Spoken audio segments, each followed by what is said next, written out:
Esse aqui é o canal de corte do Acionista Podcast, onde eu entrevisto investidores e gestores de empresas. Se você é um investidor, se inscreva aqui no canal. Bom vídeo. Você citou um ponto que eu gostaria de explorar um pouco mais. Você citou a questão da Rússia. O público de alta renda, em questão de percentual da população, é similar ao do Brasil? Ou você falou que a população da Rússia é 70% do Brasil. Então, Assim, o meu raciocínio é muito no seguinte sentido. Brasil e Rússia são países emergentes, BRICS, né? certo. Eu não vou entrar aqui numa análise de renda per capita, esse tipo de coisa, mas foi muito mais para chamar a atenção de quanto Tem um não potencial. bem percebido é o potencial desse segmento no Brasil, quando na realidade a gente olha para um país que tem, não é igual, mas acho que eles têm semelhanças de ciclo de desenvolvimento econômico, o quanto esse negócio está melhor desenvolvido lá do que aqui. Se a gente fosse falar de outros países, a gente ia encontrar semelhanças com essas. Eu nem vou falar de, sei lá, Estados Unidos ou de Alemanha, porque as métricas de renda são completamente Certo. diferentes. Mas o fato é que ainda é um mercado pouco penetrado. Hoje no Brasil tem quantas lojas? Pra gente ter uma ordem de grandeza, de potencial de crescimento. Assim, eu vou dizer que não tem 20 lojas. Assim, Entendi. mas é um número meu aqui, eu teria que parar. Porque, assim, Acho que é até menos. Eu descobri hoje que não tem Minas, por exemplo. Acho que é até menos. eu peguei esse número, eu estava até numa viagem a trabalho junto com a Mara, num evento que é o maior evento global que tem de real estate, quando saiu essa notícia. E a gente conversando num intervalo, esse assunto veio. Então, me recordei Entendi. dele, mas eu não tenho assim, o dado. Mas a ordem de grandeza, você já passou a ordem de grandeza. O Não vídeo vai deve ter ter uma ordem de 20, grandeza. Perfeito. Então, sei lá, tem 140, que seja metade, tem o potencial de mais 50 lojas aqui no Brasil, por exemplo, especulando. Pô, Agora, é um potencial. para que essas lojas elas sejam abertas, o lojista não vai sozinho.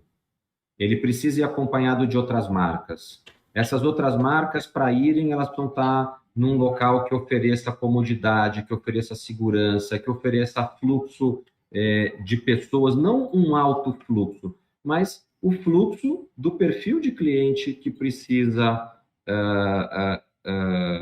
ou que justifica, né, o posicionamento de marca que aquela empresa tem. E o que a gente tem construído ao longo das últimas décadas é exatamente esse tipo de destino. Entendi. Então, o que a gente já falou até aqui? Que a gente cria um tipo de destino para a pessoa morar. Nós criamos um tipo de destino para os lojistas apresentarem os seus produtos para aquelas pessoas. Nós criamos gastronomia para essas pessoas. Nós criamos hospitalidade também para essas pessoas. Então, a gente está falando de uma coerência do cliente. Tá? Você tocou no início sobre Nova York, sobre os Estados Unidos. O que a gente está, na verdade, fazendo com esse movimento nos Estados Unidos? A gente está testando esse nosso modelo agora numa exposição global. Tem uma frase que eu gosto bastante que fala sobre Nova York, que diz: If you can make it there, you can make it anywhere. Se você consegue fazer isso lá, você consegue fazer em qualquer lugar. Isso é muito do espírito que nos move. É uma cidade difícil, competitiva, dura, mas que a gente chegou para gerir o hotel de mais alto padrão que tem na cidade. Eu costumo dizer que as paredes dos quartos do hotel, elas não são pintadas ou revestidas com papel de parede, elas são revestidas com cachemira italiano. Esse é o grau de sofisticação do produto que nós fizemos. Agora, quem são os clientes que a gente tem recebido nesse hotel? Sheiks, realeza, grandes empresários, grandes executivos. O produto que nós fizemos é exatamente para esse tipo de público. Quando nós lemos o tipo de relatório que os grandes críticos gastronômicos de Nova York têm feito sobre o restaurante Fasano de Nova York, e isso é informação que qualquer um pode acessar na Aham. Forbes, no Uhum. New York Times, tá lá. Assim, de vez em quando até a Mara ou eu, a gente posta algumas dessas notícias no Twitter. Aliás, para quem não segue a Mara, é @MaraBDias. Quer ficar antenado no que está acontecendo com o JHSF, segue lá o perfil dela. Ela sempre está postando notícias, está sempre postando Vídeos. inaugurações, vídeos sobre os nossos Como é que projetos. é? Eu vou pedir pro Rodrigo colocar no chat. Rodrigo, arroba Mara B. Dias. Mara B. Dias. Perfeito. O Rodrigo vai colocar aqui no chat, vai estar na descrição também, pessoal. Thiago, eu No, achei. no- Me dá Pode só um falar. segundinho. Claro. Para quem quiser ver vários desses vídeos, o time de relação com investidores da JHSF criou um canal no YouTube, que é o JHSF Institucional. Tem horas, horas e horas e horas e horas de vídeos falando sobre um determinado produto ou sobre a estratégia da empresa. Para quem quer conhecer a estratégia em detalhe, negócio a negócio, como isso tudo se conversa, assiste o Investor Day. São vários capítulos que nós quebramos e lá conta coisas que a gente não teve tempo de falar aqui. É muito bom, realmente. Eu estava presente, realmente foi uma explicação muito bom. Até para você entender sobre negócio. Se você é empresário e quer entender sobre negócio, eles colocam um ponto de vista bem diferenciado, porque normalmente é um público que nem todo mundo tem acesso. E, Thiago, como que você vê a expansão para o Brasil, assim? Eu vou ser sincero que eu fui no Investor Mês e eu não lembro, posso estar equivocado. Mas vocês não têm projeto grande de incorporação fora de São Paulo? Em algum momento existe essa pretensão? Por enquanto, não, Floriano. Acho que a gente tem uma cabeça de que esse mercado que a gente trabalha no Brasil, mais da metade, mas vamos falar de metade, porque é bem perto de ser exata a metade, ele está em São Paulo. Então, a gente está bem posicionado em São Paulo significa cobrir 50% do nosso mercado endereçável.